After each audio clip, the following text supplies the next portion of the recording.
အရှင်ကနေဒါအသင်းတော်ဘော့စနီးယားအသင်းနဲ့ရင်ဆိုင်ရှိပြန်ကစားမှာဖြစ်ပြီးဒီနေ့ပွဲစဉ်တော့ပွဲအစီအစဉ်တစ်ဆက်သူများအဖြစ်ကျွန်တော်ဇီကုန်းနဲ့အတူကိုညံစင်ဆိုးတို့ကတာဝန်ယူတစ်ဆက်ပေးတော်မှာလည်းဖြစ်ပါတယ်မင်္ဂလာပါကိုညံစင်ဆိုးရေမင်္ဂလာပါကိုစင်ကိုနိုင်ဒီပွဲစဉ်အားကနေဒါနိုင်ငံရဲ့တမိုင်းဝင်ပထမအဆုံးကမ္ဘာဖလား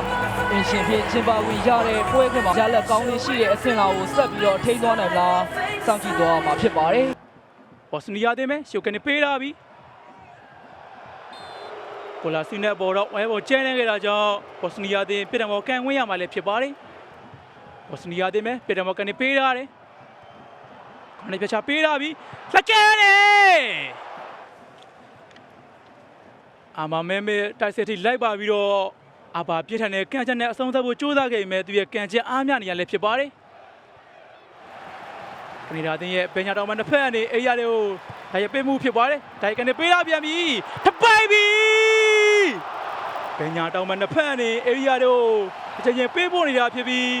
ဒီချိန်ပြပြတဲ့ရဲ့ခန်းစစ်ကရှစ်တော့ပြသမှုဆင်ရတဲ့အခွင့်အရေးကိုဂျွန်သန်ဒေးဗစ်ပိတ်သိမ်းဖို့အခွင့်ရခဲ့ပေမဲ့သူရဲ့ပိတ်သိမ်းမှုကဘော့စနီးယားရဲ့ကိုသမားတက်တဲ့စီရောက်ခဲ့ရလေဖြစ်ပါတယ်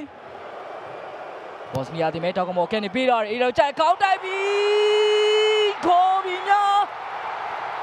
းဒီနေ့မှာအင်ရှင်သင်းကိုတော့အကောင်းဆုံး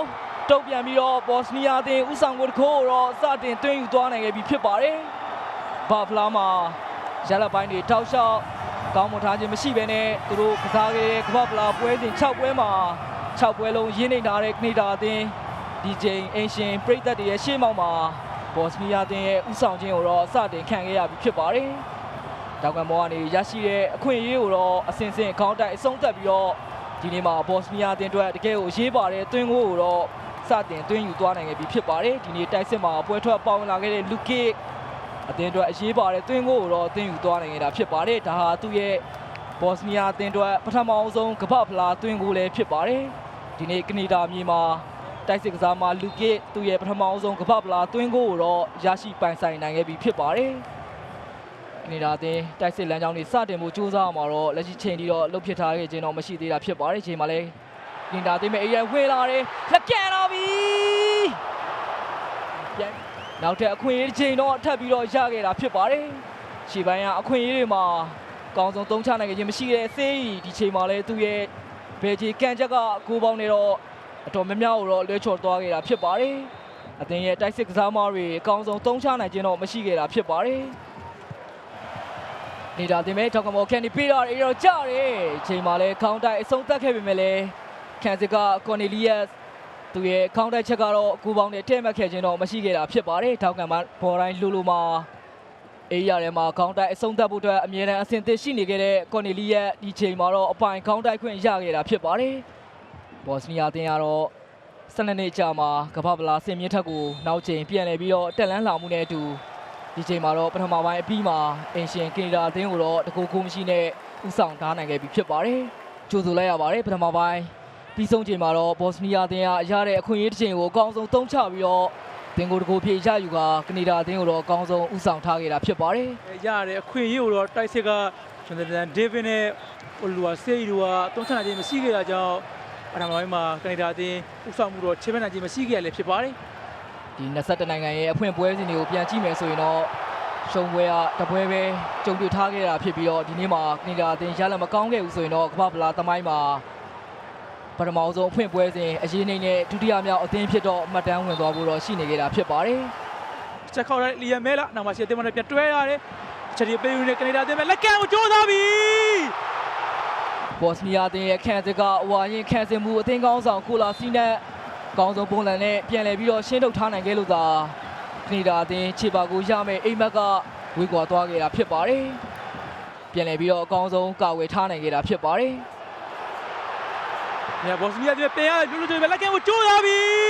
။ဝင်လေရနဲ့အသင်းပေါ်ရဲ့အတော်လေးကောင်းမှုနဲ့ပေးဖို့တစ်ခုကိုလိုက်တင်ပြည့်ထွက်ပြီးအဆုံးသက်ပိတ်သိမ်းဖို့ကြိုးစားမှာတော့နေဘော့စနီးယားအသင်းရဲ့တိုက်စစ်မှာပါဝင်လာခဲ့တဲ့တီမီရိုဘစ်ခွေကောင်းတစ်ခုကိုတော့ဖြုံးတီးမိခဲ့လို့စိုးရမှာလည်းဖြစ်ပါတယ်ပထမပိုင်းမှာရရှိခဲ့တဲ့ထောင်းကန်ပေါ်တစ်ချိန်နဲ့ကနေပဲသွင်းကိုတကူရှာနိုင်ခဲ့တဲ့ဘော့စနီးယားအသင်းဒီချိန်ကိုတော့စောင့်ကြည့်ရအောင်ဗျာတောက်ကမော်ကန်နေပေးတာအေးတော့ကြားတယ်သူရဲ့ခေါင်းတိုက်မှုကတော့ ဒီချိန်မှာတော့ဂိုးပေါင်းနဲ့တက်မှတ်ဖို့အတွက်အနေငယ်တော့လိုအပ်ချက်ရှိသွားခဲ့တာဖြစ်ပါတယ်ကနေဒါအသင်းပဲအလေကိုဆွဲဝင်လာတယ်မြကနေဒါအသင်းပဲရလာသေးတယ်လည်းပြန်တွဲလာတယ်အေးရဝင်လာပြီလက်ခံပြီဂိုးပြီမြောင်းဒီချိန်ထိအေရှန်ပရိသတ်တွေစောင့်စားနေတဲ့ခြေပါကိုတော့အစောပိုင်းမှာလူစားဝင်လာတဲ့တိုက်စစ်စားမှာလာရင်အကောင်ဆုံးဆုံးသက်ပြီးတော့အေရှန်ပရိသတ်တွေကိုတော့စတင်ပြီးတော့ပျော်ရွှင်စေခဲ့ပြီဖြစ်ပါတယ်ဒီနေ့အဖွင့်ပွဲစဉ်မှာခြေပါကိုတော့ပြန်လည်ပြီးတော့ရှာတွေ့သွားခဲ့ပြီဖြစ်ပါတယ်ပြီးခဲ့တဲ့ကမ္ဘာပလာနှစ်ကြိမ်လုံးမှာပွဲစဉ်တိုင်းကိုအရေးနေတာခဲ့တဲ့ကလီတာအသင်းဒီနေ့အိမ်ကွင်းအင်ရှင်ပရိသတ်တွေရဲ့ရှေ့မှောက်မှာအဖွင့်ပွဲစဉ်ဖြစ်ရင်ဆိုင်ကစားအဆင့်မှာတော့သူတို့တကယ်လိုအပ်နေတဲ့ခြေပါကိုတော့အခုလိုမျိုးပဲပြန်လည်ပြီးတော့ရယူနိုင်ခဲ့တာဖြစ်ပါတယ်။ရိုက်ဘက်အခန်းသစ်ကစားမတွေချားရရပဲလာရင်အခုလိုမျိုးညာကျင်နဲ့ပဲအကောင်ဆုံးဆုံးသက်ပြီးတော့တင်ကိုတကူကိုတော့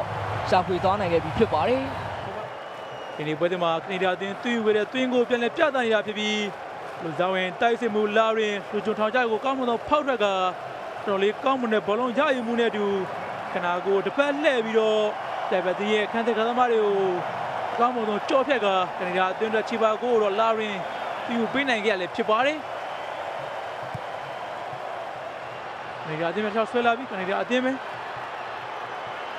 ချင်းနေကြည့်နေတယ်နားတော်မှာဖြစ်တင်ပေးထားပြီးကနေဒါအသင်းမှာဆက်ပထိန်ထားတယ်လက်ကန်ကိုကြိုးစားပြီး ဒီမှာလည်းကင်တာအသင်းပဲဘယ်ကြောင့်ပြန်တွဲလာတယ်ချိုလိုက်တင်မျောပေးရတယ်ဂျာရာတီမြချက်လက်လာတယ်နေတာအသင်းပဲအရင်ဝင်လာပြီးလည်းပြန်တွဲလာတယ်လက်ကန်ပြီးပြည်တံဘောဖြစ်တော့တတ်မှတ်ပေးထားခြင်းတော့မရှိသေးတာဖြစ်ပါတယ်ဒီနေ့ပွဲစဉ်ရဲ့အရေးပါတဲ့ခြေပါကိုတင်ယူပေးထားခဲ့တဲ့လာစင်ဖြစ်ပါတယ်လာရင်ဖြစ်ပါတယ်စောပိုင်းကလာရင်အေးရထဲမှာနောက်ချိန်အခွင့်အရေးရခဲ့တာဖြစ်ပါတယ်ဒါပေမဲ့လည်းဘော့စနီးယားအသင်းရဲ့အခန်းသစ်ကစားမတွေကပဲ